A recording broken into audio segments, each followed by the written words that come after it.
Breaking news చూస్తున్నాం. CM Chandrababu అధ్యక్షతన వెలగపూడిలోని సచివాలయంలో కేబినెట్ సమావేశం కాసేపటి క్రితం ప్రారంభమైంది.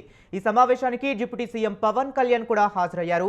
ఈ నేపథ్యంలోనే ఆయన తల్లి అంజనాదేవి అస్వస్థతకు గురైందంటూ కుటుంబ సభ్యుల నుంచి ఫోన్ కాల్ వచ్చింది. దీంతో పవన్ సీఎం చంద్రబాబుకు సమాచారం ఇచ్చి హుటాహుటిన కేబినెట్ సమావేశం జరుగుతుండగానే హైదరాబాద్కు బయలుదేరారు.